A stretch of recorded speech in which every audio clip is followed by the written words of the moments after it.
biggest power within you. Like LinkedIn, I'm locked in, get the job done when I clock in. I weighed out my options, put the work in, that's action, no lacking, just stacking. Big dreams I'm attracting, no accidents, that's fate. Just go in and have a little faith. Faith without works is dead. I don't wanna die so soon. I got moves to make instead. I ain't scared, I'm prepared. Big ideas inside my head. I'm gon' make them manifest. And I'm dressed for success. I left, right, order my steps. Network, ain't gotta do it by myself. Who you know, show me who you know. Better let them know we bout to blow. It's time to go. Go to work, get to work, yeah. Go to work, yeah. Go to work, get to work, yeah. Go to work, yeah. I ain't tryna trade my time, yeah. Simply wanna show you what I'm worth, yeah. Daily I'ma stay on my grind, yeah. Have a little faith and go to work. Go to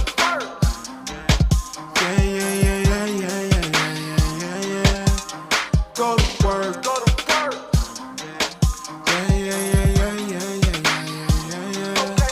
Okay, now go nuts.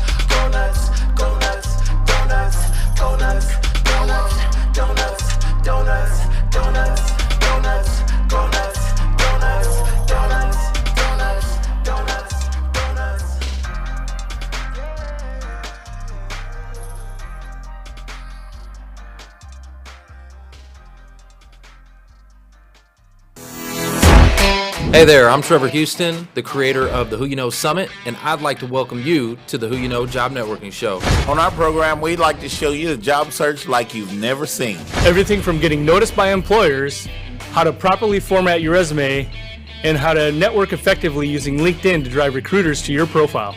We even take suggestions from our amazing community. So if you want to learn all things job search, go ahead and subscribe now. Focus! It's all about the job search. So if you want to learn how to land that next success, you heard them. All you got to do is subscribe and ring that bell so you don't miss out on a thing.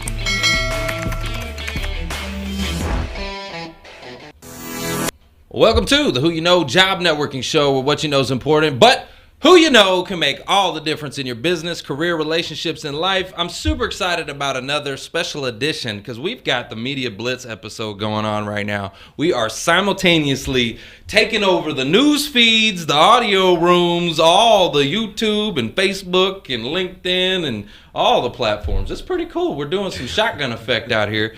And if you would like to learn how to pair your channels to this show, and actually have this show going live from your social channels, I want you to send me a DM. Just put the word pairing, and I'll send you the instructions on how you can actually do that. But real quick, I want to give some shout outs. We got a whole bunch of folks with us. We got Jason Hopper in the house. What up, Jason? We got Troy, Timothy Mitchell, Reggie Hansen, I see McKenda Waterman, Govert Van Sanderwijik. I don't know if I said that right. I probably messed it up. Levi LeBling. Let's see who we got in the audio room over here. We got Susan, Jim Ballard. Jim, you know you a baller. Jim Ballard is in the house. We got Dr. Donna. Good to see you. We appreciate you being here with us. And what I'd like for those that are watching us online, because we got the audio room going on and we also got the live stream. So if you're watching the live stream, I want you to let us know where you are tuning in from, okay? So just rep your city, rep your hood. Tell us if it's your first time. Just put hashtag first time in the chat.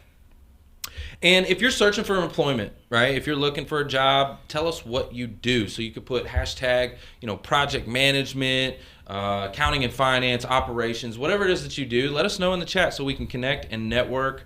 And guys, we always like to bless this show with a prayer for the listeners. So if everybody could do me a big old favor, we're going to bow our heads real quick. Dear Lord, thank you so much for this beautiful, amazing day. I pray that you allow this show to be a conduit of your work.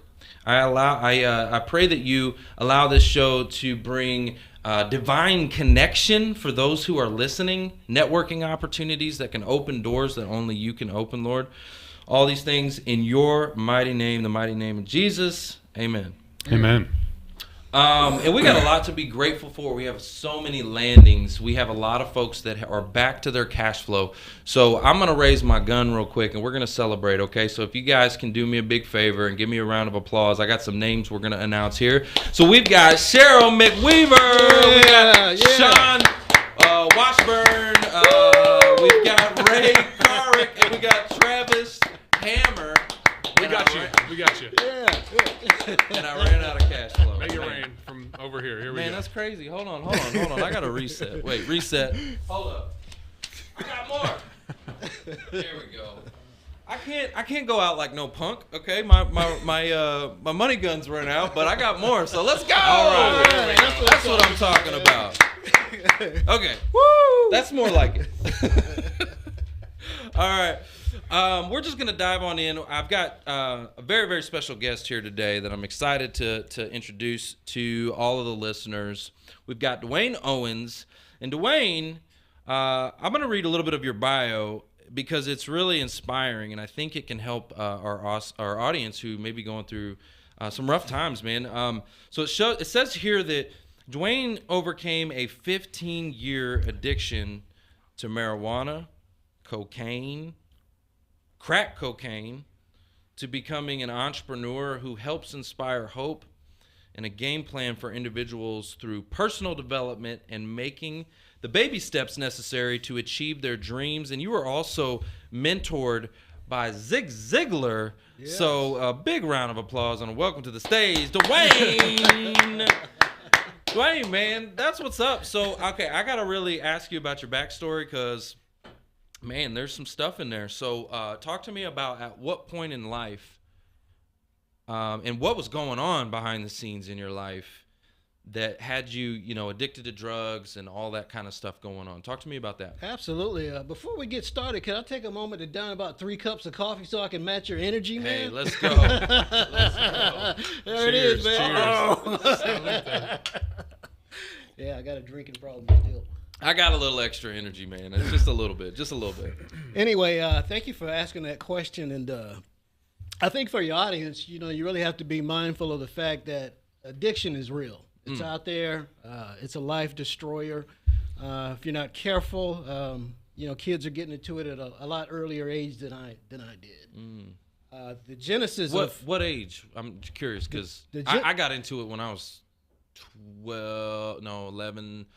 11, 12, 13 in that area. Well, mine came later on in life. The genesis of my addiction did not begin until I stepped on a college campus. Oh. And the reason I did not begin that process until I had stepped on a college campus is I had this dream of one day playing in the NBA. Okay. Pretty much an illusion, but it was still hope for me. And what I've come to find out is when you have hope in something, it deters you from making a lot of bad decisions, right? That's exactly what I was going to say is the word deterrent, right? Yeah. Because you knew that there's this goal out here you wanted to achieve, and a deterrent can work in that kind of a way. It can also work in, like for me, I was getting random drug tests and stuff like that, so that was a deterrent. It was just different. It was just a different type of deterrent. But yours was a goal-related deterrent, not necessarily like a punishment, like you're going to get caught type of deterrent. Absolutely. I love the game of basketball, and so I was committed to trying to stay in shape as I was growing up. So, yeah, I got offered marijuana and drinking and all of that stuff coming up through junior high and high school, but you were like, nah. Because of my love for the game, I was like, nah, I'm not doing this stuff. They give me a joint, I'll take it home, flush it down the toilet, and that was it. However, when I started my freshman year at a college campus, shout out to Troy University. Woo, woo, woo. Whoa, let's go. It's Troy State when I began, but back then I found out very quickly that I did not have the athletic skills to become a professional basketball player, much less a college player. So my A game actually went out the window, and I didn't have a plan B. So when you don't have a plan B for life, although I'm there at a higher educational institution, the dream is gone, but I'm there. And so for the reasons that were hopeful that kept me from making decisions that were not helpful was the reason that I began to indulge in activity that wasn't helpful also. So we're at a college campus. You got people from all over the state. as a 17-year-old kid away from home for the first time in life, man, I'm just blown away by the social aspect of college life.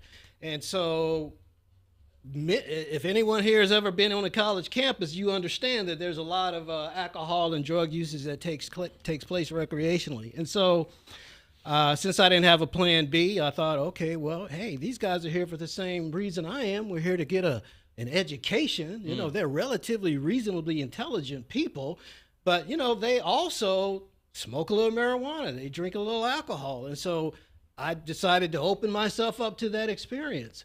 And for me, the problem was, and I've been diagnosed with an addictive personality. Oh, I got that too. The marijuana experience the first time was fun. I enjoyed it. I remember just laughing all night, and that was the problem, because that allowed me to embrace a second experience, which ultimately led to the third, fourth, that's and kind of the down thing. the line. That's kind of the thing when it comes to drugs and these addictions. Like, you know, yeah, you're probably gonna like it. I mean, people like it, right? I mean, yeah, but I've met some keep people doing it that because they that don't had, like it. Yeah, I've met people that had Sure. horrifying experiences the first time. No, you're absolutely right. Yeah, I was I've met not that too. guy though. I don't think I remember the first time smoking pot. I think I was just paranoid as all hell. I think I remember just being like I didn't have fun because I was so paranoid, right? Of like, I don't know, getting caught or whatever it was, you know? And I just felt like everyone knew I was high, you know? Like I couldn't just go talk to somebody. Like I felt like everybody knew, Yeah. you know? And I was probably like 11 or 12. Yeah. You know what I mean? You might have had a hallucinogenic agent in whatever you were smoking. Man. I don't know, man. You never It know was- what you're getting. That's the problem, you know. Well, and nowadays, I'm gonna tell you, it's scary because I don't do any of that stuff anymore. I mean, that was like when I was a teenager. Praise God for that. Man. Absolutely, and what's interesting now though is the stuff that is out there is like super potent. Like, you know, there's a comedian, who was it? Cat Williams. He talks about smoking regular weed. It is like that you don't have that anymore. All right, it just doesn't exist. Anyway, we get off on a tangent, but it's an interesting conversation though. But so okay, you stopped. What was it that caused you to stop? Because I mean, it sounds like 15 years of addiction. That's got to be. There has to have been some kind of life event. Something happened that really shook you up to stop. What was it? Well, great question, Trevor. You know, after starting with marijuana recreationally and taking that addiction, because it got to the point where I was doing it daily by the time I was a junior, senior, leaving school, and taking that addiction with me out in the real world. Incrementally, my tolerance for the drug just grew. So it took more to give me that feeling of a high sensation, Right. just to be normal. And it went from marijuana, and plus, when you're doing this stuff, you're hanging out with a different type of circle of influence. And so the circle of influence that I was hanging around with also just not did marijuana, but now I'm dabbing into cocaine. Now I'm dabbing into speed. And golly, and then at one point I started using crack cocaine. I'm what you would call a high functioning addict. I could do all of these drugs because I had a high tolerance physically for it, but I could still hold down a 9-to-5 job, and I can fool people on the job. They wouldn't know it, but the consumption of it was real. I mean, from the time I woke up, I take a lunch break, I'm doing it right after work, and that's what I did every day for 15 years. Wow. Not only are you doing it, but the places that you have to go in order to. So it wasn't uncommon for me to be out in the streets of South Dallas at 2 o'clock in the morning looking for crack cocaine. It wasn't uncommon for me to put myself in a life-threatening position behind drugs because that's where I was. And the one thing I can tell you for absolute certainty, that it is only by the grace of God that I'm alive today. I'm gonna give a mic drop for that. Well, Let's go. I'll drop one too, Let's man, on that go. one. Here, you can drop one too, Drew. I like it. But the thing is, it's that was my life, and it got to the point, Trevor, where I became afraid of what the addiction was doing to me. You know, I was raised by some great parents. My father was a military man, 20 plus years. My mom, a great mother. That's just not the way I was raised. And I'm just really glad that they didn't have to experience some of the stuff that I was going through when I was going through the addiction. However, when it got to the point where I knew that crack cocaine was taking control of my life, the addiction was scary to me. I knew something had to change. If it didn't change, there's only one or two places I'm going to wind up. I was either in the penitentiary or dead. But I got to ask you a question, though. So at what point, because this is 15 years, right? So it took, and I'm just asking the question, like it took 15 years to get to that, like, damn, this is a problem. It took 15 years? Well, the thing is, I enjoyed it. Oh, okay. So at a certain point, it was just became where you didn't even enjoy it anymore. And you got the addiction, and you got the problem. It wasn't that I did not enjoy it. It's just that I was afraid of the control that it was taking over in my life. Okay. And I mean, so when you get to a point where you're kind of getting low on that stuff, and we used to call it fiending, when you're fiending for it, when you're yearning for it intensely, and it's not around and you can't get it. So the withdrawals that you're going through, it's very scary. And I did not like the feeling that I was going through. And I knew that I needed to stop. That's when I first knew I needed to stop some way, somehow. Dang. That's just the acknowledgement of it. But the process of stopping, that's a whole nother ball game right there. Well, yeah, because you're already in the circles. You got the people that are around you that are doing it. Who you know? How do you, yeah, absolutely. You're the, they say you're the negative. On the negative spectrum, man. Yeah, they say you're the average of the top 5 people you associate with or whatever. And so if you've got drug dealers and you've got, like, I think that people are generally a product of their environment. Generally. Doesn't mean that you can't outgrow your environment. It doesn't mean you can't move on or do bigger and better things.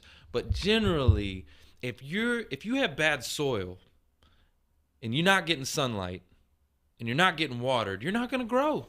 Absolutely. You're just going to die, slowly die. And that's what happens in a lot of places. Absolutely. And that's like when I was a kid. The reason why I'm saying this is because when I was growing up, that's what my environment was. I didn't have nourishment. I didn't have the soil and the light and the water. And then luckily, because I got in a lot of trouble, in and out of jail, and I was actually forced to move to my father's house, and that's when things changed because my father gave me discipline. He gave me structure. He gave me all of these. He gave me the nourishment that I needed and the right soil and the right light. Anyways, and so things really changed from that moment. And that's why I'm just curious in your story. Was there a person that helped you? So I would say the turning point, Trevor. Yeah, the turning point. Is I knew that I needed to quit. So I actually stopped. And about a month into stopping, and I was working as a social worker around this particular time, I had a supervisor call me into his office, and he told me, DeWayne, we've had a couple of our coworkers complaining against your moodiness. And I had no idea what he was talking about. And he said, I really think you may be suffering from clinical depression. Okay, so I'm a social worker. I'm like, okay. So, real quick, because we just kind of glazed over that. You're a social worker drug addict. Yeah, that's the irony of it, man. Okay, I just want to make sure everybody took time out. That was almost a mic drop. Right? Well, no, we're going to put the mic back. Hold on. We're going to put the mic back in the bowl. Yeah.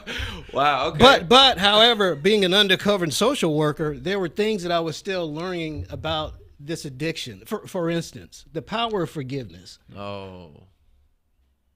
I learned that principle before I became a born-again Christian. So I was escorting some of the clients that had drug and alcohol issues to an NA meeting. And I'm sitting in this meeting, and this guy's talking about families that produce alcoholics and drug addicts. And I'm thinking, he's talking about the dysfunctionality of those families. And I'm looking at it, I'm like, well, that's me, man. And so he explains the functionality of it, and then he says what you can do right now, because a lot of us, we blame our addiction on someone else, my father, the way I was raised, one of those type of things, and that was me. And so I had that too. So when I heard that and I understood it, and I blamed my father for a lot of my addiction, which was wrong, but I blamed him for it. He was the one. I immediately in that meeting unbeknownst to anyone, it was just a private decision, decided to forgive my father. Because I understand whatever I was lacking with my father, he had probably lacked doubly with his father. And so when I made that decision, the power of decision is great. When I made the decision to forgive my father, Trevor, Drew, it felt like the weight of the world came off of my shoulder. Just the physiological impact that had on me making that decision. I was like, wow. And I decided to fly back to Alabama from Texas and embrace my father and give him a hug, let him know I loved him and I forgave him. And when I started talking about forgiving him, he looked at me like I was crazy. Like, what are you talking about, man? I said, Dad, I've blamed a lot of things on you for my life. And you remember how you told me about some of the issues you had with Granddad, your dad? He said, yeah, well, those are some of the issues that I had with you. Wow. And so I've just decided to forgive you. Now, it probably didn't mean a whole lot to him, but it meant everything to me. Now, where I began, when I was talking to my supervisor and I agreed, I said, look, if I have a clinical depression, I really need to know. The one thing I know about being a social worker is that therapy is important. It's needed and it's life-giving, but you have to acknowledge some truths. So I decided to go get a assessment done. And so I gave the psychiatrist my background. He said, DeWayne, he said, there's no way I can formulate a diagnosis for you. You've been doing so much drugs for so much time. It's going to take at least 8 months to get all of that stuff out of your system. And then only then can I formulate a diagnosis. When he said that, I knew that I wasn't depressed. I was just going through withdrawals. He said, are you sleeping at night? I said, as a matter of fact, no. He said, that's why you have the moody issue during the day with your coworkers, because you're not sleeping at night. You can't be awake all night and expect to be productive all day. And so that was pretty much the genesis of me understanding I had to do something. Now, for the real turnaround, it was only at the point that I accepted Christ as my Lord and Savior that I walked away from it forever. How did I get to the Jesus Christ point? I started going to a seminar and heard a motivational speaker for the first time. He mentioned several people, Zig Ziglar, Les Brown, Tony Robbins, all these big names, people I had never heard of before. Les Brown. I'm trying to get Les on this show. I'm like second connection away. Like I'm there. Just an awesome he's an awesome encourager. But there was something about Zig that drew me in more than the other speakers, because when Zig starts talking about the wheel of life, these 7 spokes which included the spiritual aspect of your life, that's the wheel that I didn't want to broach. I mean, yeah, let's talk about, financial success. Let's talk about mental success. Let's talk about physical stuff. But that God stuff you're trying to bring to me, Zig, I don't want to hear that. Why? What was it that was what you were rejecting? What was it? That's a good question. Because I wanted to live life my way on my terms. Okay. But there was something about Zig that over time built up credibility with me. And I'm like, this is a good man. He's very successful. He knows what he's talking about.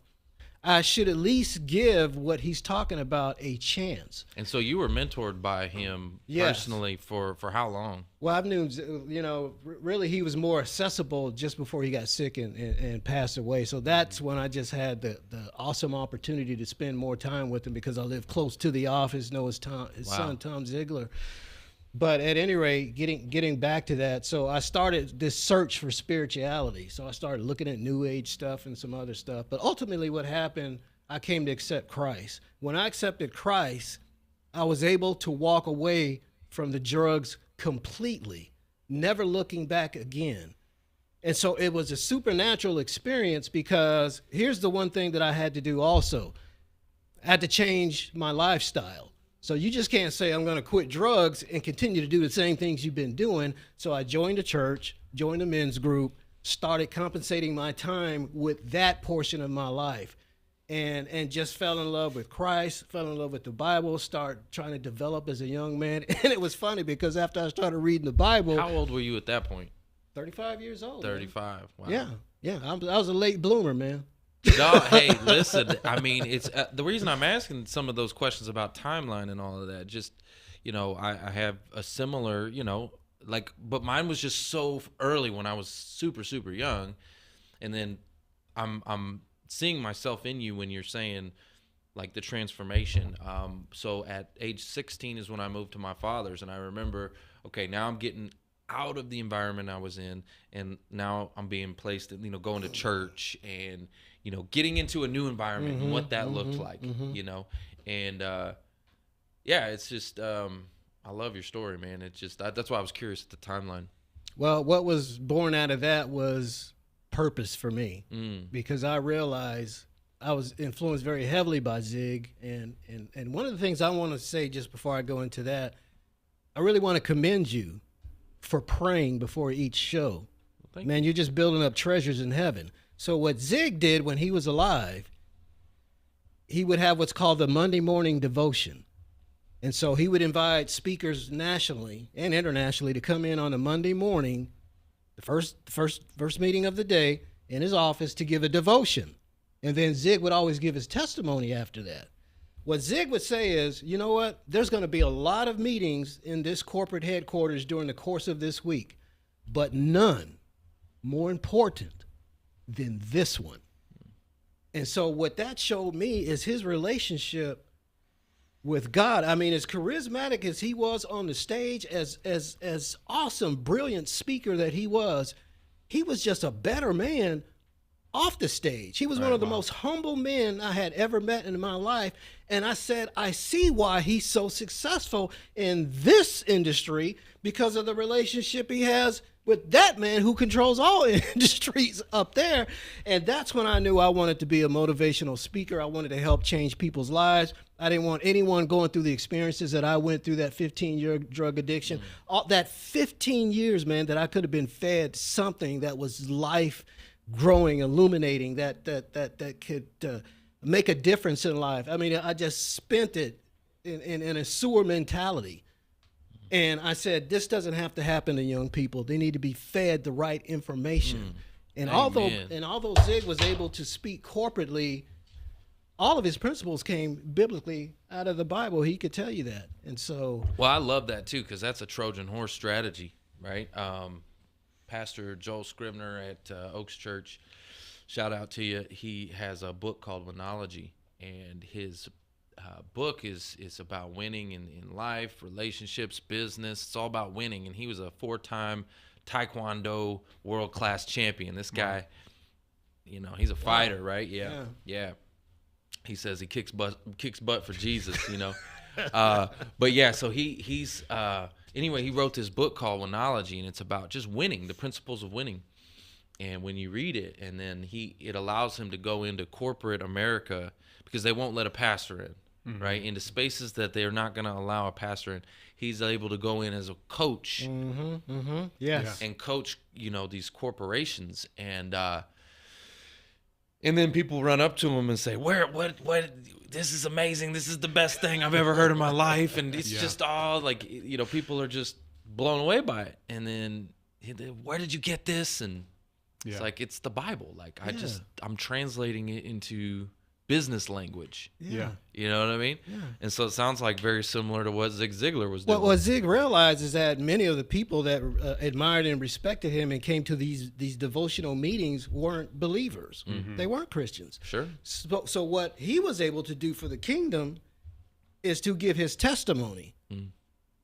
And he would do this corporately in conferences also. So after he'd give a great speech, he's like, if you really want to know the secret to my success, meet me back in this room afterwards and I'll tell you. And that's when he went in and told people about his relationship with Christ. And so that's how he gave back to God, because he knew that he had a platform to reach people all around the world, and they revered and respected him. And this is the opportunity that he had to be able to tell people about Christ.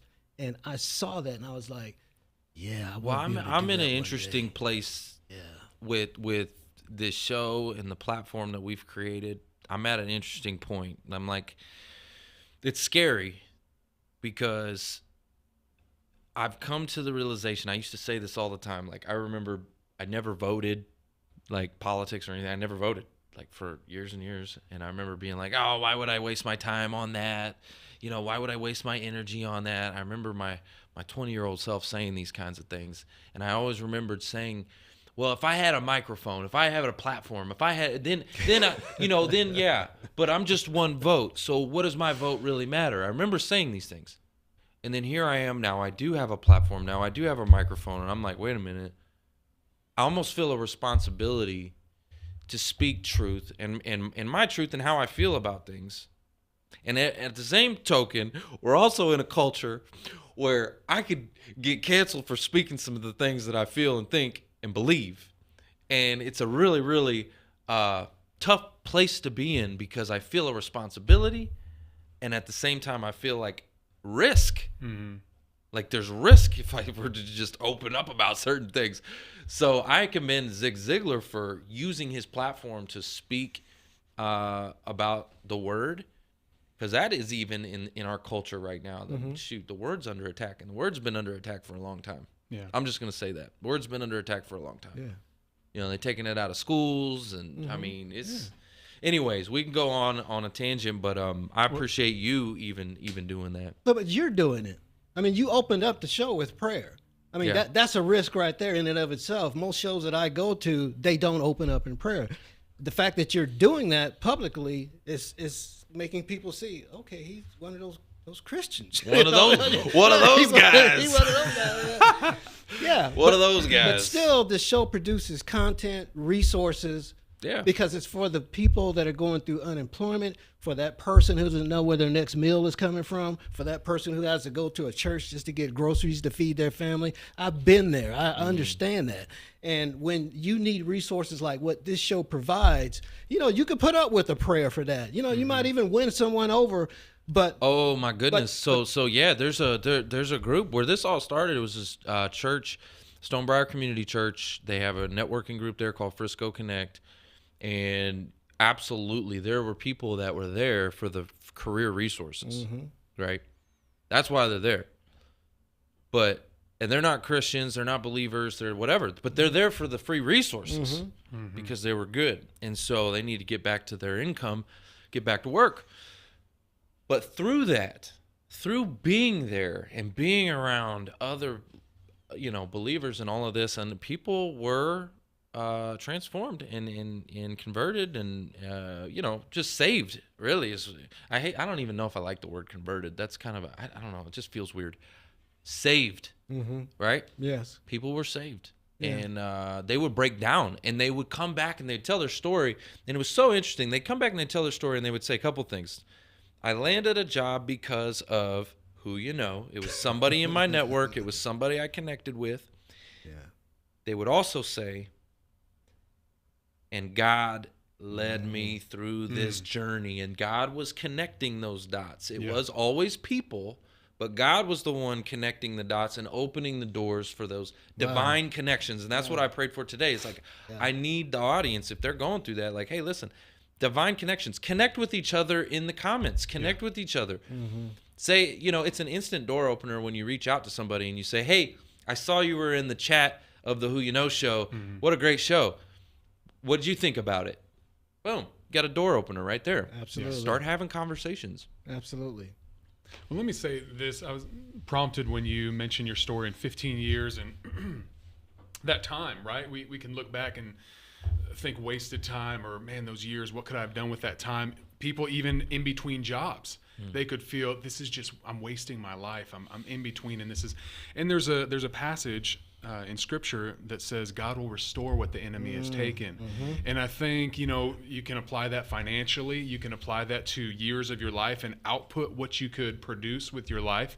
And I think God truly can put you right where you need to be, right back where you think I've lost time, I've missed out on opportunity, and God can say, no, I can just put my hand on this and move you into exactly where I want you to be. And so I hope that encourages some people that may be listening, feeling like, man, I missed out. That's a good point. If you have faith to receive that, I would encourage those listening to just take hold of that and believe that for themselves. I love that. I'm gonna give you a mic drop for that. All right. And that's, guys, for those that are listening, that's Drew Jackson, okay? And we're going to get to his story in a moment. And Drew is a freaking mic dropper, okay? What he just gave was some wisdom, okay? That's a masterclass. You need to take that. Take notes. Right. If y'all aren't taking notes, what's wrong with you? I'm just saying. I do have a couple more questions for you, DeWayne.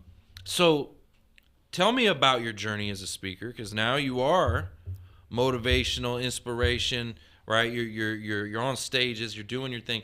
What topics are you usually covering in your speeches? Yeah. In your keynotes? Most of what I do are in keynotes is personal development stuff. Okay. It's topics of encouragement. I do a lot of team building stuff. Okay. Talk about leadership, integrity, things of that nature. The beginning of my speaking career actually started with the North Texas Workforce Career Centers around here, and so it was my first paid speaking gigs, right? And I was just excited about it. How much? But I'm curious. How much was it? Your very first check. $500. Woo! Yeah. Hey, let's go. $500. That's pretty good. That's pretty good. Hey, how long did you have to speak for? 2 hours. 2 hours? Hey. Yeah. That's good. That's $250 an hour. Yeah, boy. yeah. Come Of on. course, you know you prepared for like 12 hours beforehand, right? Yeah, but Drew talks about being restored, and so it actually went from 500 actually to doubling within 2 or 3 years up to $1,000. So That's amazing. But at any rate, I wanted to get into that venue that like Les Brown and Zig. I wanted to do the motivational stuff, and I remember going out as much as I should, and don't. It wasn't that I did not appreciate the fact that I was going out and I was getting paid $500 to do a 2-hour workshop, but it wasn't the passionate thing that I wanted to do. I was going out to teach on resume writing. Okay, so I'm appreciative, but I'm like, wow, who really gets up for resume writing, And so I get there to the workforce center. There's about like 30 people sitting in there, right? But now by this time I'm a believer, right? So it was the Holy Spirit that said, ask him this question. And it was for me more so than them, because I was a little bummed about it. And I was like, is there anyone in here by show of hands who has never written a resume before? 3/4 of the hands in that class went up. And I said, wow. Hey, I've got a surprise for you. I've never written a resume either. Wow. And not surprising. But then I realized there's a higher purpose beyond my desire to do something. These are people out here that have been laid off. They're in their 40s and their 50s. They're the baby boomers. They're the ones brought up to stay in the industry 20, 30 years on the same job. That was stability. So for the first time, they've not had to write a resume Fish before. out of water. Now they're trying to get back into the industry, and here's the kicker. 90% of the people that wanted to get back into the market didn't want to get back into the same industry they just came out of. Oh. And it's like, but what do I do now? Yeah. All my skill set is in this industry. All my experience is in this industry. But the things that I'm passionate about, I have no experience. Who's going to pay me for this? And at that point I realized, okay, there's the seminar I need to create in order to give them the courage to be able to step out and do something new, what that entails, what your mindset has to be. And so all these different seminars started evolving around people that have been laid off and providing resources, but there's a mindset that has to be taken into account also. Now, I'm going to tell you, DeWayne, I love that. Like, you're speaking my language now. Because when you can... I have some programs that I put together, and people will go through them and stuff like that, and doing some coaching and some training and all this and that, and then certain times you'll see this transformation. Some people come through it and they get results, and that's great, but some people come through it and are completely transformed. Yes. They do. Like, I've got a guy right now I'm working with. Shout out Mike Materian. Like, he is literally being transformed again for the second time. And it's just so cool to watch it and to give people that courage to step out, right? And to also help them. Like, I'm literally with Mike, I love him so much. We've just built such a great relationship. Like, I'm giving him, free consulting and like helping him build his business right now. Awesome. And I can't wait to just see him crush it. Yes, you that's know great. what I mean? Because he's tired of the corporate BS. Yeah. There's a lot of corporate BS. And anyway, go ahead. Well, there's something you have to do when you're going through unemployment. Is you have to, first of all, you have to treat your schedule as if you are employed. You have to understand the value of your time. Absolutely. And so I try to tell people Mic all drop. the time. I try to tell people all the time, even if you don't have aspirations of being an entrepreneur, you really need to put on an entrepreneur's hat so you can understand the value of you and your time. That's an interesting conversation. I want to stop you real quick. I want to dig in. I want to ask you both this question, actually. Think about that. The mindset of the value of your time, right? And certain people work at a different frequency, right? So like, I bet if we all asked each other what we thought the value of our time was worth, it'd be a different number, right? And then you go ask a guy like, Elon Musk or something, right? Now they're worth so much more, but like, what's the value of your time worth, right? And I think that that's just an interesting conversation because, again, the three of us, what's the value of your time? What do you think you are worth? Right? That's a good question. And it's like your worth. What is your worth? What am I doing during that time? I think factors in.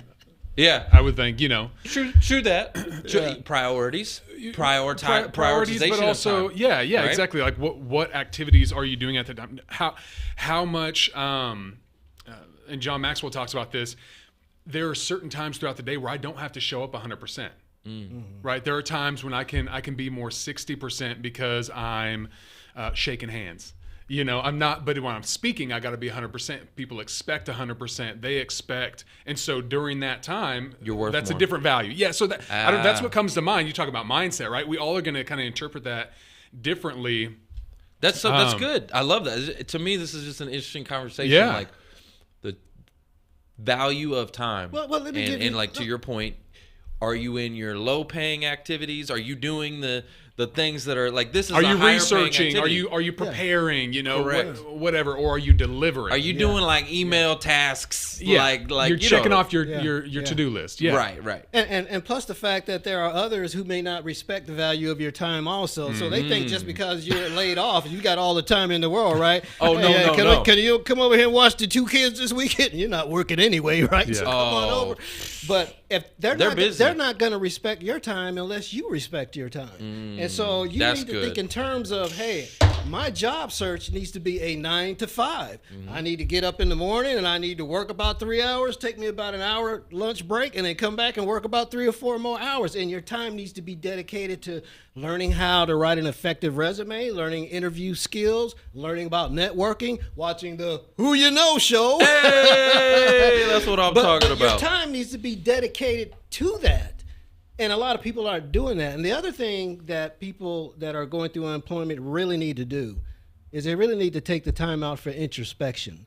You really need to take a dive into yourself and find out what it is you're born to do, what it is you're passionate about, how you can make a living in one or two different industries, whether you're bought up to be a small business owner, sole proprietor, or do you just want to work for someone for the rest of your life? You need to find the answer out to do that. What do you do, like personally, to get that introspection, to really identify, hey, I'm dealing with a challenge or whatever it is. What you need to do? Like, what do you personally do? Or do you journal? Do you find quiet time? Like, are there some certain things that you do? That's a great question. For me, it's a daily hour spent in reflection. Now, this is something I learned from Zig. Zig came up in a different era, but what Zig said he would do, he would spend at least an hour in reflection. Then he would spend time reading the newspaper so he could know what's going on. So do socially. you mean reflection like the previous day or the day? So I get me a cup of coffee. Okay. And I sit down, and it's 2 chairs, and me in one chair, God in the other chair. Something I got from my friend Bob Bodine out there. But it's taking time to be quiet. Oh, okay. And a lot of times when we pray, we're the ones communicating. But we're not listening. And God wants to speak to you. Yes. He wants to give you, he knows what you're going through. That's why it says, before you ask, I know. But you have to take the time to listen to him. You have to understand his voice, the shepherd's voice. Because there's a lot of different voices. There's your own voice in your head, which is the voice that's probably not too prudent. Then there's the voices of other people out there that think they know your situation, but they don't know. Then there's social media's advice to you. But there's the one voice. And if you can get past all those other voices, will give you all the answers that you need. But it's a discipline. It's a practice. You really can't be sporadic about this. It has to be a commitment. People say, well, I just don't have time to do that stuff. Well, get up an hour earlier. Right. Because what you will find out is that it will be worth your time to do it. You know, I've done this, what you're talking about, and I'm not going to sit here and say that I'm, perfect, okay? Because I make mistakes, and I've fallen out of the routine, actually. But I have been in that. I've had that discipline, and I've had that routine of, I call it coffee with Jesus, and wake up, Bible, coffee, prayer journal, right? And I would write out my prayers in the journal. And through those prayers in the journal, like, I would hear from God. A lot of times I'm writing out the challenges, the problems, or the things that I want, the family members I need to heal, or whatever it is.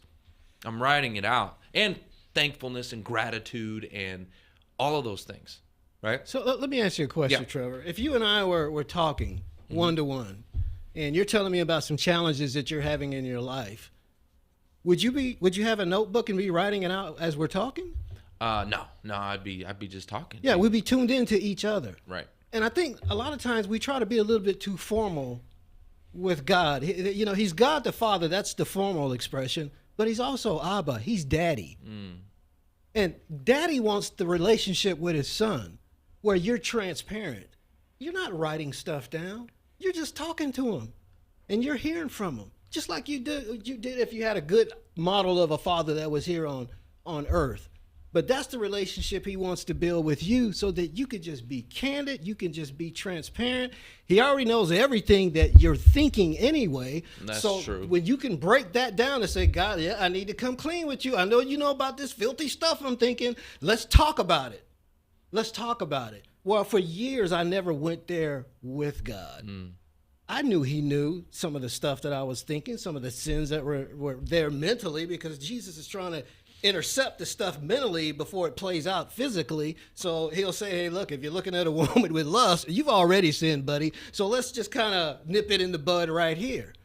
And Father, I don't have the strength not to be able to look at that woman without a lustful thought. I don't have the power to do it. Well, the Bible says who the Lord sets free is free indeed. You can't set yourself free. If you have an addiction to pornography, which a lot of men do, even in the clergy, if we're going to be real about it, you can't deliver yourself from that. That has to be, when you looked at Jesus' ministry, he went around placing hands on people, the blind, the sick. He delivered them. They could not deliver themselves. When it comes to issues like this, you can't deliver yourself, but God can deliver you from it. But you have to, so proximity precedes theology. God will get close to you, but you have to get close to him too. And the closer you get to him, you will see him flick a switch in your life. And things that you had urges for, you don't. You know you didn't do it, but it's not there. It's not anything that just happens like that, but over a couple of months or so, you're like, wow, I haven't thought Wait a minute. I hadn't did this in a while. Yeah. And so he's able to work that way in your life. And that's why a relationship with him, an intentional fortitude going after him, he will show you miraculous things in your life, because the Bible says he will give you exceedingly abundantly and above anything you could ask or pray. So you can't even conceive the great thing that he has for you. We know that he has plans for us. So his plans for us are greater than our greatest dreams for ourselves, because we can't even think about what he has out there in store for us. We just get to experience it, man. And it's like, wow, that was a God thing. I had nothing to do with that, man. There's the motivational speaker right there. He's doing it. I love it. I absolutely love what you're laying down, man. And so why don't we do this, okay? We've got a big old audience of folks. We got Suzanne Carter. She says, so good. You know what I'm saying? Jason Hopper says, mic drop. Love it. Appreciate you. Over here on Clubhouse, or I said Clubhouse, on LinkedIn Audio, we got Kelly Kapoor, we got Daniel Hall, we got 𝐷𝐸𝐵𝑵, we got Ashley, John Ballard in the house. So here's what we want to do.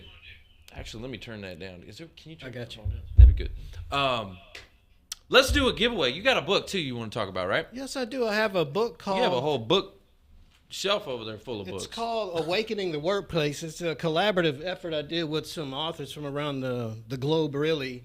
The particular section that I have is about that introspection that I'm telling you to take the time out for. So there's several questions in there that it's an exercise that you will take the time out to dig into yourself and find out what's really going on inside of you and what's the motivation to do something that you're called to do, but you have to know what that is. Typically, an exercise like that will take, I would say, about an hour. I've had some people tell me it took them like 3 or 4 days because for the first time in their lives, they're really doing some real introspection. They're going into depths of themselves and being very transparent with themselves to find out certain things. And so it's a life changer. And so it's one of those things that I You want to open it up for me? Sorry. I apologize. Go ahead. Continue. There was just an echo going on. It's fine. Go ahead. I'm sorry. I didn't mean to cut you off. So just Sorry. Go ahead. So at any rate, that's the chapter that I have in the book. That will help the person that's trying to figure out, okay, I don't want to go back into the industry I came out of, but now there's doubt. I want to do something different. I don't know what the different is, or they know the new difference that they want to, but they don't know how to go about it. And so this opens up the door for that type of transition in your life. So I'm happy to give a few of those books away for. Well, let's do this. I'm going to give it away to a couple of folks in the audio room, okay, because y'all hanging out in the audio room. Let's give one to my buddy Daniel Hall. All right, Love Daniel. my buddy Daniel Hall. All right. Daniel Hall's got an amazing tool out there called Peekaboo Live. It allows you to grab some amazing analytics from your live streams and from your social posts, and actually will show you who exactly your audience is. So very, very cool tool. So shout out to you, Daniel. Yeah, he's giving the heart emoji right now. So we want to give you that book, Daniel, because you've been so supportive to the Who You Know community. He's basically running these reports for me, showing me exactly who my audience is, so I know who they are and I can reach out and show some love back, which is cool, super cool. So Daniel, thank you so much. We want to give you a book. I also want to give another book. Let's go to John Ballard. John Ballard is always coming to the events and showing love and showing support, so we appreciate you, John Ballard. For those that are watching online, I'm sorry. I know I normally give it to the watchers, but we're also got listeners going on, so I'm just sharing the love, guys. Don't go anywhere. Actually, before we do that, I was gonna go to a commercial break. Before we do that, can you do me a favor, everybody online? If we can go to a wide shot, Ziggy, let's go to a wide shot. And I want you to take a screenshot right now if you're watching online, okay? I want you to take a screenshot, and I want you to post this all over social media. Tag DeWayne. Let him know what was one of your favorite moments, your inspirational moments, something that he said that really maybe, that you felt. You know what I'm saying? It pulled out your heartstrings, you know? So I want you to do that. And post it on social media, tag him in it, and blow him up. Let him know what the Who You Know show's all about. What's the best way for the audience to connect with you, DeWayne? They could email me at DeWayne, and that's spelled DeWayne, and that's DeWayne at DeWayneOwens.org. DeWayne at DeWayneOwens.org. Hey guys, blow him up, and I got some extra books for you. Just saying. Blow it up. Blow him up. I want you to just hit him up. Be like, yo, I heard you on this Who You Know show. You were dropping the mics and all the fire and the money guns were shooting everywhere. And I love what you're talking about. Let him know how much we appreciate him. Hit his email up. You know what I'm saying? I got a book for you. There You know it what I'm is. saying? Yeah. All right, DeWayne, I appreciate you so much. Guys, we All got to right, go to much a real love. quick commercial break, but don't go anywhere because when we come back, we got Drew Jackson in the house. We got some more mic drops. We'll be right back.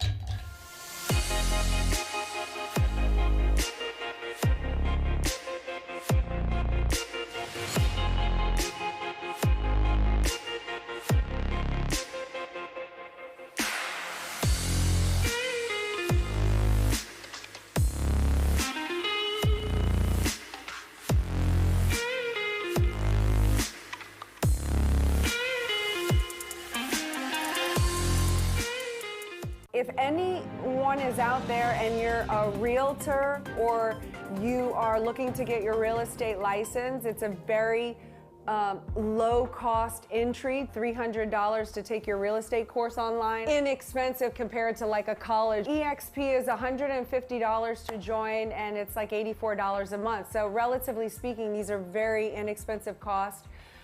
If you are interested in that and you want to work with me as a realtor, I'd love to have you join my team, and you want to hear about the model, then go to join10xempire.com, and I do this opportunity call every Tuesday. Would love to answer your questions and tell you more about what I'm doing. If anyone out there is interested in working with me.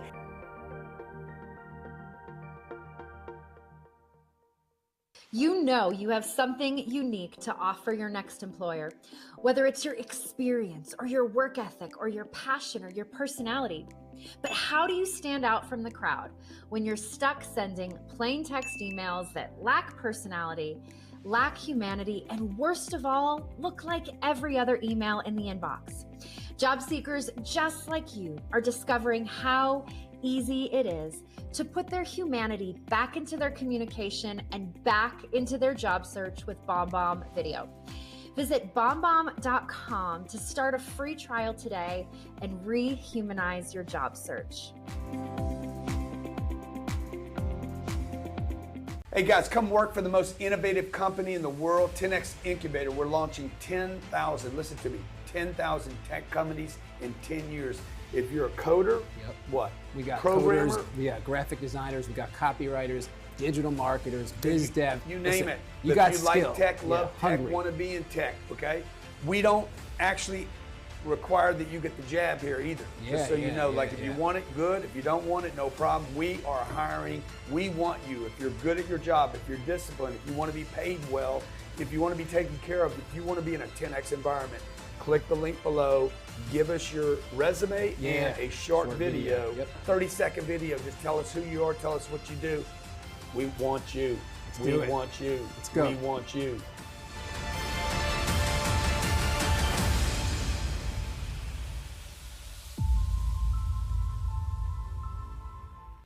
Welcome back to the Who You Know Job Networking Show, where what you know is important, but who you know can make all the difference in your business, career, relationships, and life. Let me tell you who I know. I know this man named Drew Jackson. And Drew is an executive coach and leadership trainer who creates leaders and team members that you love to follow. And as a certified coach, human behaviorist consultant, and Lead Now Model 360 consultant, Drew is able to utilize tools and training to help increase revenue, boost morale, and retain top talent.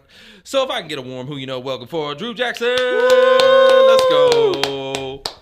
All right, Drew, my first question for you, my friend. All right, we're talking about retaining top talent. It's a very, very hot topic going on right now. And we just went through the Great Resignation. Mm-hmm. Now we're headed into a recession. And you got any more good news? What do you think companies should do? Because this is like the most interesting time. I don't think we've ever seen it before. Where, listen, we're trying to retain top talent in an environment where employee demands are at an all-time high. Right? Employees have a lot of demands right now.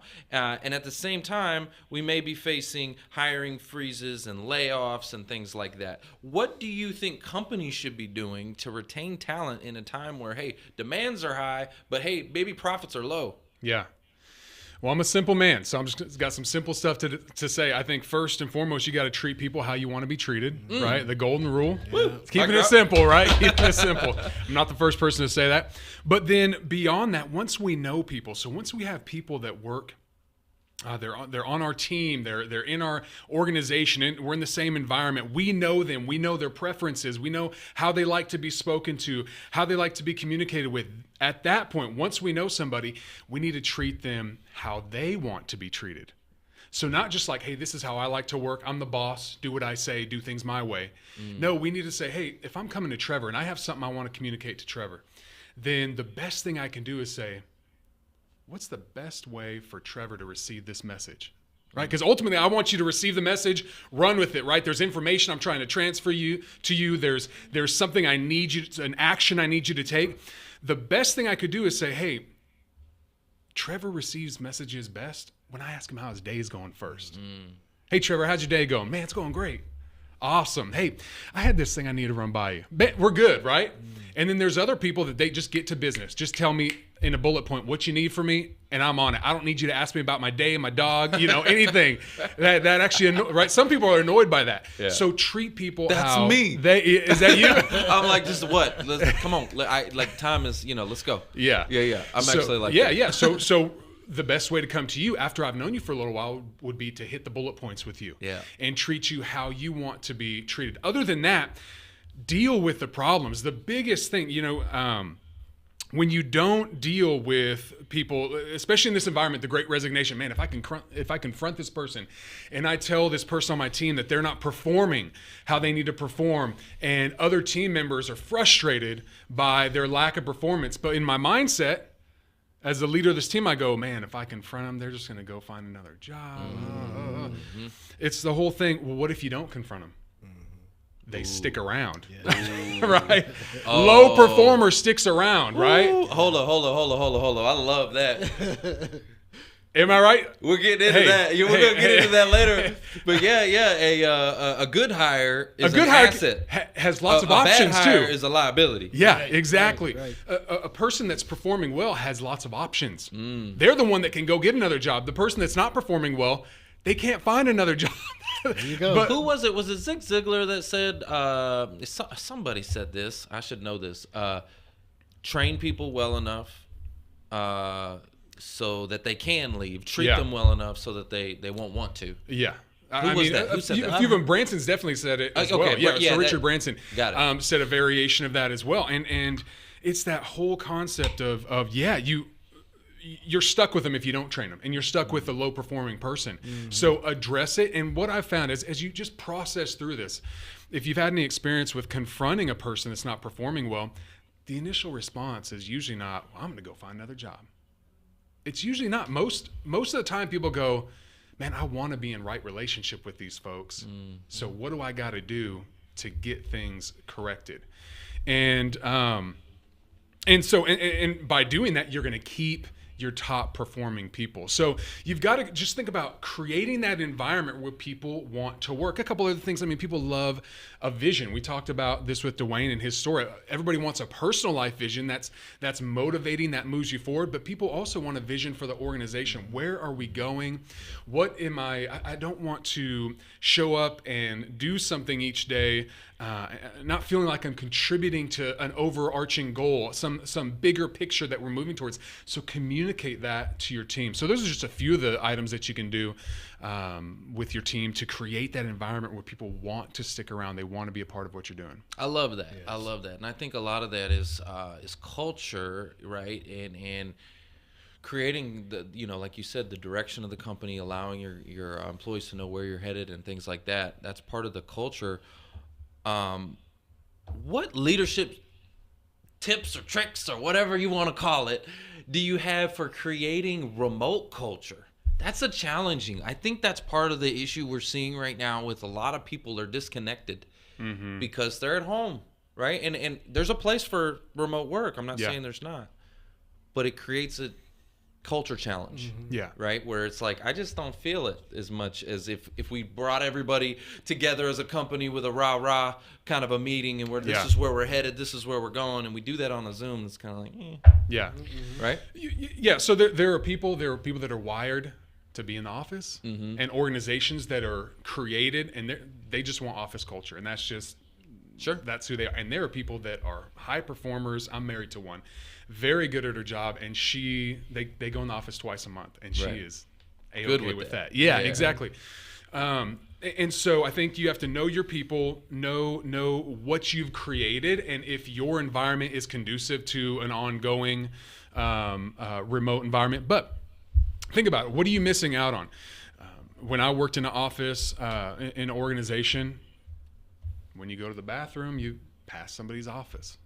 I say, hey, you might shoot the bull, right? Hey, how's it going? What are you up to? You doing anything this weekend? You might just kind of check in on them, see how they're doing. Some leaders make it a point to walk the halls slowly, have these, impromptu just conversations with people.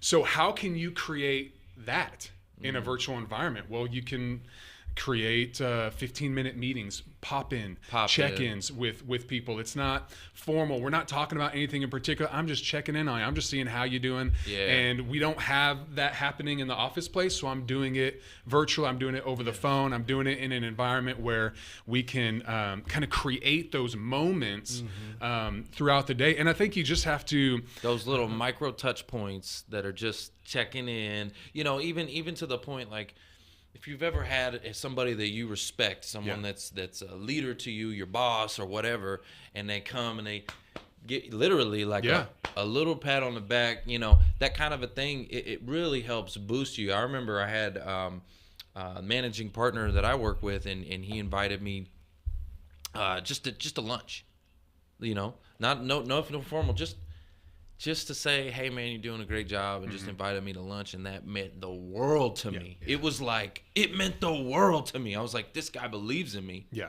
You know what I mean? And this is somebody I put up here, respected, and he believes in me. Whoa, enough to invite me to lunch and stuff. It felt well. And here's just being in those executive coaching sessions where people are very vulnerable, high level leaders are very vulnerable. They would say, man, my team they don't want to do that. They don't want me to set aside time. That's a waste of their time. And there's these insecurities, right, that come up. And so many times leaders, managing partners, whatever the case is, can talk themselves out of reaching out to a person in the organization thinking they don't really want to spend time with me. I'm just an old guy, or I'm an old guy. They're not interested, right? And so you have to break through your own insecurities in that way and reach out and do for the one what you wish you could do for the many, right? Maybe you have 500 employees. You can't do that with every single person. Sure. But if you feel, you know what, I really want to reach out to this person. I want to check in with this person.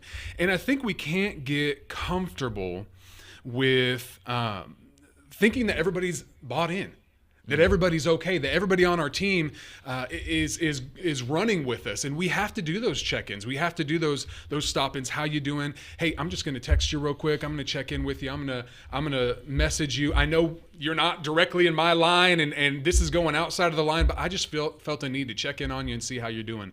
And those types of pop-ins are how you can keep those relationships and keep those dynamics going, where people feel connected to the vision in the organization. You know what I really have picked up recently that works really well is just a simple, like LinkedIn allows you to do it, and certain apps allow you to do it, and even text message allows you to do it, voicemail. It's a voice message. It's not a voicemail like a phone call. Yes. Not that type of voicemail. Or even a video. Video message, yep. But simply just like, I'll leave them in DMs all the time, just a little voice, message, and just saying, hey, just was thinking about you, wanted to connect with you, whatever. And man, it really does. It breaks through so much more than a little text message would. Yeah. And shows that person that you actually really care. Anyway. So that's good. That's good. What about if someone is question? So what about if someone they want that remote environment, right? But it's probably like not the best environment for them, right? That there are people that would be better suited for office. They need someone to watch and see and show those human connection and that human touch. The people that I'm talking about they might just need the structure. That's what I'm saying. They don't have the discipline. Not that the job necessarily doesn't even get done, right? Sometimes the job can get done, but it's just like there is a discipline I feel like it takes to work from home, and the whole country all of a sudden was thrown into it, right? And then, of course, everyone wants it, right? Because they got to see, oh, wow, there's all these advantages to it. Yeah. So, of course, everybody wants it. However, that doesn't necessarily mean that they're best suited for it. Like, that's the best soil for them, if that makes sense. What do you do with someone like that, where it, you're like, hey, Well, I know you want this, Yeah. but probably not the best fit for you, actually. Like, this isn't the best for your growth. So I just came up with a new treat people how they need to be treated, right? Because as a leader, we have to recognize our team, and we need to deal with them in a case by case. The worst thing that you could do is have one person, 2 people on a team of 20 that aren't performing well outside in a remote setting and say, okay, everybody's got to come back to the office. That would be the worst thing you can do. You're going to have a revolt on your hands if you do that. So you need to treat people how they need to be treated. That's what's that happening. Individual, case by case. Don't be afraid to have the tough conversation, Right. and to say, maybe we can work towards getting you back to remote, but we need you in the office right now. Right. This when you, because here are the 2 options. We need you in the office, or we don't need you. Right. Because that's kind of where we've gotten to in our dynamic. We feel like you're not, and I just had a client talk to me about this the other day. They're bringing some individuals back into the office because they feel like a 40-hour work week is turned into a 30-hour work week for an individual, right? And just gotten a little too comfortable with that remote environment and doesn't know how to get it back on track on their own. And so we have to come, we're not going to fire this person, we're not going to let them go, but we're going to help them get back on track. Absolutely. And so you Silent as a leader quitting have to is do that. part of the thing that we're seeing right now, and that's why I'm having this discussion, is because we are seeing this challenge where when the pandemic first happened, everybody was forced into it. They actually found that production for a lot of places went through the roof. People I'm were not driving. they were work, and they're afraid. People were afraid. I don't want to lose my job. That's true. So they're putting in over. They're putting in extra, and so they're grinding it out. And then it became Groundhog's Day. Every day's the same. Like, there's no separation of home and work, and so this whole work-life balance actually is almost out the the opposite. window. It's Groundhog's Day. It's the same. So people were I wear the putting same sweatpants every day. They get burnt out. Burnout became the top. Like, that's the everybody talking about burnout. How to avoid burnout? How to avoid burnout? Why are we talking about that? Well, because people were burning out, and then companies are starting to go, we want you to come back. Yeah. And that's where this big revolt. Oh yeah, people are like freaking out. Like, no, I don't want to come back. Yeah. So I haven't had to pay for childcare for this long, because I can go pick up my kid and I can come back and log back in, and all that kind of stuff going on. Absolutely. So as like a leadership, I'm thinking like that's tough conversations to have, and I think to your point, it's an individual case by case. Like, hey, this position is a hybrid position, right? It's hybrid. That doesn't mean that everybody gets, right? 100%. Depending on this interview and how it goes, and depending on how, and I almost feel like it should almost be like a privilege earned. Like, you need to be able to show that you can function here in this capacity. And anyway, I just think it's a conversation too with each individual. I think, and I really love the individualistic approach. It has to be done that way. You can't treat everyone the same and expect the same responses. However, the tough conversations, I think as leaders, we have to get to a point where we relish that. We have to get to a point to realize this is a teachable moment. It doesn't have to be ugly. It doesn't have to be hard. Again, your mindset towards the person who we're talking about is, I have an opportunity here to teach or grow this individual. And you just have a prepared monologue to speak with this person about and have solutions beforehand. But what that really, again, the way you come at this person, the methodology and the mindset you use shows that person, well, he really does care. Yeah. And I think that's where it just has to be a caring approach. Sure. And then it has to be about them and not about you and the company, blah, blah, blah. It's got to be like, hey, listen, we're noticing, like, it's not only just a production, but like your attitude has changed, your excitement, your energy has changed. Like, you're a different person working from home. Yeah. And this isn't the person we hired. Yeah. And like, can we get back to that person, or can we shift it a little bit, or what do we need to do? I think the best way I've found to share that specific conversation is, we know this is you. Like you're up here. That's just your potential. This is how you're performing right now. Yeah. Right. And we know you're this. Yeah. We need you to be up here. Absolutely. How do we get there? How do we get back to How that do we close excellence? that gap? Because we know you can do. And yeah, it's got to be restorative. Those conversations have to be restorative. They have to be empowering. They have to be hopeful. And what do you do when they get offended? Well, I mean, people are just going to get offended in life, right? Right, I mean, right. if I feel you like don't that's want what's to, happening. We're in a society that's very entitled and very people are easily offended and triggered. Yeah. And it's like, oh, Yeah, red flag. well, and here, you know, you mentioned the word recession. yep. And what was it? Just yesterday, Bloomberg said 100% chance of recession next Oh, year. 100%. Which when do they? Is there 100% consensus on anything? Yeah. But really, recessions and times like that in a marketplace are resets. Yes. And if Mic you drop. think about it, we've gone through the longest period without a recession. We're at 14 years now since the 2008 recession. Mm-hmm. Before that, prior to that, every 8 to 10 years, we've had a recession. Some are longer than and bigger than others. But you think 14 years, if you're not 35, 36 years old, you probably didn't feel or experience the 2008 recession where people had 10% of their overall pay cut off if they weren't let go, right? And you feel that, and that changes your mindset about the dynamic between you and your employer. And I'm all about I think the Great Resignation was a reset in ways where it's like employee empowerment, right? And I need to be able to say some of the things I need to say, but anything can get out of balance. Correct. And there needs to be a reset where we go, there has to be a mutually beneficial relationship here. There's not employer the enemy and employee enemy, and we're in this confrontational relationship. I had a person that wanted to ask for a raise, and in a coaching session I said, why don't you just go ahead and we'll role play this thing, go ahead and it was smiles, and then it was like, I deserve a raise. It immediately went down like that, and I was like, okay, time out. I know your boss, and you don't have to do that. You know, like, that's awesome. And I said, let's reset and Good thing you role say, played. I think I've earned the opportunity, whatever. Wow.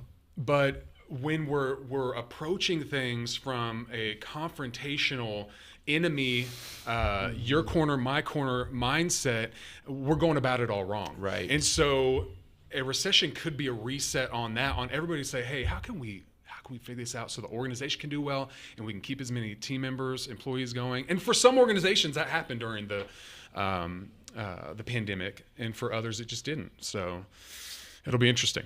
Well, I absolutely agree with what you're saying. We're headed into a reset. Okay, another reset. We've been having just a lot of resets going on, but we're gonna get some balance. Yeah. Right. You're absolutely right. You know, employee demands are up here, and I'm in favor of a lot of that. Like, it gave the employee a voice, which they didn't have for the longest time, and so now they, but it's the pendulum always swings back the other direction, and that's where, people need to just be cautious of what they're doing and saying right now as we head into a recession. We're going to talk more about that in a little bit. Okay, tell me about your career journey. What were you doing before executive leadership and becoming a coach, and what were you doing before that? I was a pastor. Whoa, I knew it. Yeah. Yeah, so I did that for many years. I grew up in a pastor's home. My dad was a pastor, has been a pastor for over 40 years, and was going down that path when I was a very young age. Was in bed, woke up, had a dream, vision, whatever you want to call it. I was about 5 years old, and I saw myself standing on a stage speaking. And I ran into my parents' room, and I said, hey, I think I'm supposed to be a pastor. And I didn't ever think about it again, or how to interpret that dream ever again. It was just, that's the road. All the speakers that I knew in my life, they were pastors. Anybody who stood on stage and spoke, they were a preacher. And so I went down that road, and for a long time, 15 years, was going down that road and enjoyed it. And then one day, God put in my heart this, I had found favor. I started a church in Santa Barbara, California. And I started by going to the chambers of commerce and meeting the business people. And I'd have bank presidents come up to me and, kind of whisper, hey, I'd send out a weekly email. I really like your email. I said, great. You'll really like coming to a service then. And they said, I don't do that. And so I realized I had this opportunity. I had this influence with people outside of the church context. And so anyways, through the process of time was kind of entertaining that, and felt prompted that was really the direction I was supposed to go with my career. And there's these people called speakers and trainers that they stand on stages and they help people as well. But they do it in the business setting instead of in churches. And so, yeah, that's what I was doing beforehand. So a lot of, meeting people at their greatest times and at their worst times, and being a confidant to people through that. So you're kind of like the Trojan horse. You get to come Yeah. in there like you just hit us with it right now. Yeah, I didn't exactly. know you were a pastor. That's Yeah. amazing. Yeah, but the way you spoke earlier, I said, okay, this is a church guy here. He man. knows something. He knows something. A little something, yeah. Okay, not So, surprised. and that's how I like to, for my clients that want that, I'm that. Yeah. I can be to them what they want me to be for them. And there's some people that's not of interest to them, and that's not anything that they're interested at this time in their life, and that's okay. I don't have to. The coaching session's about the client. It's not about me. Right. So that's kind of where I draw the line there. But once again, just like John Maxwell, Zig Ziglar, those folks, influences in my life as well, they have a foundation in Scripture through the principles that they're teaching, and the ways that they're handling conflict are based out of Scripture. And so, You did What that do you- 15 years, huh? yeah. Wow, that's amazing. Man. What do you feel like is the most important characteristic of a great leader, like a Zig Ziglar or somebody like that? What do you feel is that it factor, that characteristic that they all really have in common? Oh, that all of them have in common. So that's an interesting wrinkle on it when you say that they all have in common.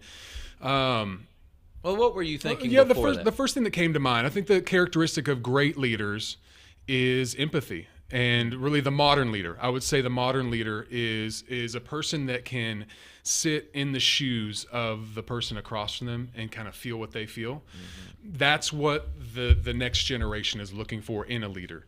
Mm-hmm. And so we do, as leaders, have to have our finger on the pulse of what is resonating with the culture, and be able to attract and influence and gain earn the ear of the people out there. And part of that, I believe, comes through that empathy.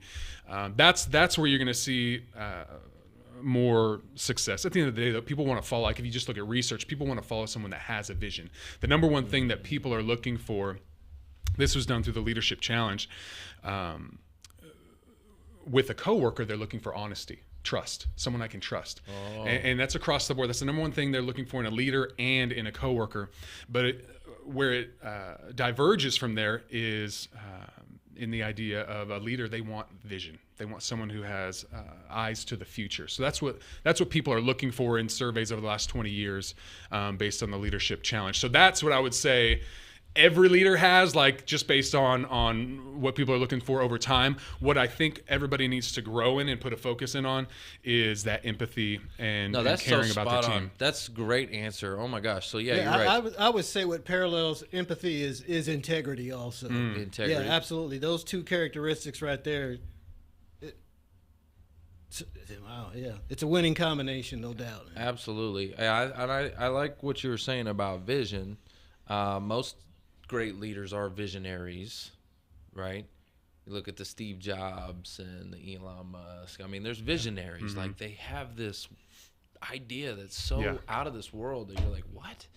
You know what I mean? But they get people bought onto it. Like, they're able to not only... They're able to cast their vision. Well, and get people to really buy into it. Yeah, and that's the one skill. So if you're in between jobs right now, I think a skill that you could work on is communication, and that the ability to cast that vision, but also to sell people on you, right? And what you bring to the table and how you can add value to an organization. Healthy communication period, I believe, is the foundation of all soft skills. You were in sales, right? I think it's everything. It's the key. I mean, Warren Buffett said you increase your net worth by 50% if you learn communication skills. Listen, God said, let there be light, okay? He said it. Audible.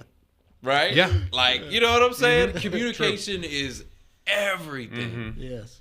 Right? And before the written word, there was the spoken word. And, and it's just, communication is, and without communication, trust breaks down. And when trust breaks down, insecurities rise up. The relationship breaks down. I mean, the whole foundation of it breaks down. Because you don't know where someone's at. Yeah. If we don't have regular communication, I don't know where we're at. If I don't regularly communicate and update my team on where we're trying to go, then I haven't clarified the priority of the organization. Right. And they might be operating on last month's priority. Well, we know that things change so fast. Markets change. I work with some mortgage folks. I did their strategic planning at the beginning of the year. How many of you know the strategic plan in the mortgage industry is very different at 3% interest rates than it is at almost 7% interest rates, right? That's a different world. And you have to change and modify your plan the whole way. And then you have to get that message out to the people on the team. I got a buddy, when you said that, he's in the mortgage industry. And he's like, yeah, my business is hurting right now. Yeah. And I was talking to him about it. He's like, yeah, I mean, half of my business was refis. Like, He's like, there's no refis. No. Like, there's no refi. Unless you bought under Carter's administration. There's a refi. He's like, there's no refi going on right now. Like, and I'm like, I didn't even think about that. That's something that just never hit my brains until he said it. And I was like, wow, you're absolutely right. That's crazy. But wow. So I love that. Okay. You also have a book. Yeah. The Executive Leader's Handbook. Yes. Right? Talk to me about what readers can expect to learn in this book. Yeah, so it is exactly like it sounds, a handbook. So if you have a car, right, in the glove compartment there, it's got a handbook. If you need to change a light, figure out where a button's at, what a symbol means, you look up in the table of contents, you see the problem that you're having, you look at the chapter, and it explains to you. So that's how my book is set up. That's cool. Yeah. I like so that. it's really That's great. It's man. not the type of book that you read cover to cover. It's one that you keep nearby when you have a problem. You run into a communication challenge. There's really three sections. It's communication, organizational leadership, and then mindset. And so if you have a challenge in one of those areas, you look up the table of contents. Hopefully you see something that resonates with you that may answer your problem. You go and you read the short 3 to 5 page chapter, and you put it into practice. I think so much. I know how I learned leadership was, I say I was just kind of dumb enough, but I was just dumb enough where I'd read a chapter and then I just immediately put it into practice. Right? They'd say, John Maxwell would say, have the meeting before the meeting. And I'd go, that sounds kind of smart. Let me try that out. Hey, here's what I'm going to talk about in our meeting. What do you think? Oh, that's what you hear me saying? Okay, I need to work on this some more. I'll come back to you. Yeah. And work on it, right? And tweak it and get my message right. And so that's how I wrote the book is very simply, you have a problem. And these are all the answers. I kind of had some rules for myself. I wanted them to be things that I use. I have used myself, and then I use with my clients currently. So they're practiced, they're tried, they're true. It's not a theory that I have. And I think there's a place for thought leadership, right? For us to speculate, hey, what might work in the future? Let's think into these things and try it out. But this book is very practical in its approach, where I want it to be items that have worked for me, but also other people have been able to take them. So they're portable, and they've been able to use them in their environment and find success. So these are like tried and true principles that are actually tested, time tested. These things work. So like you said, the thought leadership is like, hey, I got ideas, what I think woulda, coulda, shoulda work. Yeah. You never know if it's really going to crack off. Why don't you try it out with your team, right? And tell me if it works or not. Yeah. But this is more time-tested principles. Yeah, stuff that I've used, that I've learned in my experience, I've practiced in my leadership, and then I've also my clients. Because sometimes, right, in coaching, you want to ask questions and get the person to come to their own conclusions, but sometimes people don't have the competencies, the leadership experience, and they go, how do I handle conflict? Just tell me, how do I handle this conflict, right? And you walk them through what their options are. How do you handle conflict? That's a good That's setup. a great question, right? I have a chapter on that. But really there's 3 healthy ways, and I say healthy ways because there's a lot of different ways that you can handle conflict, but there's 3 healthy ways, and the first way is you can address it. with the person that you have the conflict with. So address it with them. Lots of times we like to talk to everybody else except the person. Do you think that's what I was going to ask you? Do you think people are actually addressing?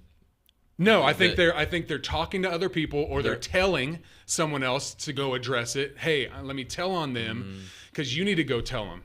And then that brings all kinds of problems. If you've ever done that before, I've actually done that before. Once again, I've been that dumb, right? Where a person said, hey, this person has this conflict with you and you need to go talk to them. And then you go and talk to that person and they go, They'll just lie to your face. I don't care if you work in a church, they'll lie to your face, right? People avoid conflict like the plague. Right. And so you never want to be a messenger for someone else. You want to encourage your team. If you're a leader in an organization, okay, as long as it's not abusive. We're not talking abusive stuff. We're talking regular difference of opinions. I didn't like how they said that to me. I asked them to fix this. They're not fixing it. Okay, address the problem, right? So you can address it, have the conversation with them. You can get over it. Sometimes you just go water off a duck's back. I'm just going to get over this. I asked them to do it this way. They didn't do it. Let's move on with life. It's not worth getting hung up on. I don't see it being a pattern. It's just a one-off. Or you can leave. You just leave the organization. And you can say, this rises to that point where maybe I've already addressed, and this is what I would tell you, address it or try getting over it first before you leave. Don't just immediately, because it's unhealthy for your maturity if you always try to run every time. Resentment starts to build up, right? If you stay, and you're saying if you're leaving, if you're jumping ship. If you're jumping ship every time there's a conflict, you're not growing yourself to learn how to have healthy conflict. And that's just going to go with you with every relationship. It's going to go with your kids. I can't tell them anything because then they won't love me, right? Or my spouse or whatever. And so that can become passive aggressive activity and all that kind of stuff. So it's best if you've tried to address it and it's just not getting fixed. Okay, consider moving on as an option. And I'm not talking illegal, immoral, or unethical, right? Those types of items you probably want to consider moving on and removing yourself from that situation. But those are the three healthy ways to deal with conflict in an organization. Yeah, there's a time when sometimes, you know what, you just gotta go. Yeah. But there's also, to your point, if you're a hopper and you're hopping from place to place to place, the problem's probably with you. Yeah, you got to ask yourself. Yeah, who's the real problem? You got to look inside. And I'll give you an example. So when I was in the auto industry, and I was in my mid-20s, crushing it, top producer every year, and I wanted to move up. I wanted to go into management. The GM there was not having it. Like, he just wasn't, and I wasn't brown nosing like some of the other managers were, and There was some politics going on, and I'm just not. I need to learn that, actually. It's something I still work on, is corporate politics. I'm not good with it. But anyway, so I'm not good with the corporate politics. The GM didn't like me, but I was like the star there. I was showing out, and I'm like, with this guy in power, I am never going to. Right. And I remember having conversations with him and saying, hey, I want this. Like, this is what that's what I want. And it just wasn't going to happen with him there. And he wanted me to dance like a puppet, you know what I mean? So I was like, man, I had to make that decision. Like, if this guy is in power, I'm not going to move up. Never going to happen. So it's time for me to move out. I've just outgrown my environment. So I totally understand what you're saying. Like, you have to make that deciding factor for yourself. Yeah. Is it enough is enough is enough? Or is this something you can get over? Can you forgive? And that's a lot of it too. Sometimes people leave because of, I feel like you never want to put the leadership in your organization. You don't want to give them ultimatums. I don't think that's a healthy dynamic. I don't do that with my wife, right? I don't say, hey, if you don't do this, then, right? That's smart. You know better. Yeah, you don't start out that way, right? And so the same thing is true. Like, if you can't, especially, I work in small businesses primarily, when you're talking to the owner of a company, you can't say, hey, if you promote this person, if you move this person into leadership, if you make this move in your business, I'm out the door. You're probably going to get I can't have you manipulate me in that way. Can we talk about how what is an option for us to restore this relationship? How can we try to work towards a healthy balance in this organization and move things around? And so that is, I always try to encourage people towards that. But at the end of the day, people have to make their decisions. And with that, I always encourage people, don't leave something, go to something. So really, you were talking about your vision for your life and what you have. I'm gonna give you a mic where drop you for that. feel that you're gifted to go and all the components of that. Well, you need to consider that and then make a move towards that. Yes. And that move might not be up. It might be lateral or down Oh, because yeah. now you're starting something new. You're starting a new direction. It might be a new industry, but That was me. Yeah. I moved out and I said I'm leaving the auto, right? But I made a plan first. I didn't just go peace. I'm out. Yeah. Like, Out of frustration or anger or whatever. No, you can't do that. Like I made a plan first and started studying and started getting my securities licenses and all of that. And I moved into financial services. Yeah. And I made sure like I had some place to go. Yeah. You know what I'm saying? And then I remember before I left, this is the funny part. So before I left, there was a promotion that was coming up. And these didn't come up all the time. This was like every 3 years, 4 years, maybe something would pop up that this opportunity would come up. So here it is again. And I'm like, dang, I'd already kind of made the decision I was going to go. I'd already been planning on studying. I'd already started studying and all of that. But here's this opportunity in my face again. I'm like, oh, okay. So I went to the GM and I said, hey, a few years ago we talked about this opportunity. It's up again. Like, here it is. I just want to know what your thoughts are on that. I didn't even tell him I wanted it, didn't want it. I just said, I just want to know what your thoughts are. And he said, well, that's the great news. I have 90 days to decide. And when he said that, he's looking at me. He's basically saying, I want you to dance for 90 days. Like, that's what I'm hearing. And I looked at him and I said, well, I appreciate that. If you don't know after 6 years, you won't know after 90 days.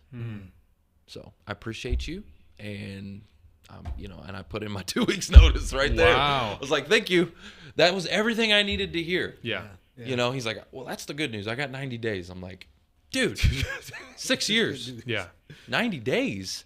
What are you talking about? Anyway, so, but yeah, there's just a funny story that you made me, it reminded me of. Yeah. Yeah.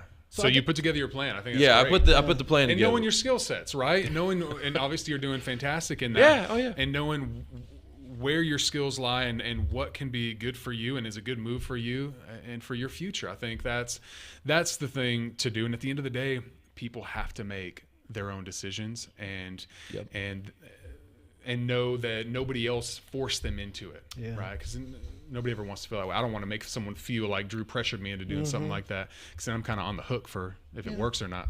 And what I'm hearing you saying is, well, first of all, there's always going to be conflicts, whether you're here or the next place you go to. But we don't avoid the conflicts. We learn to gauge the conflicts, but we make applicable every effort to exhaust our means to restore.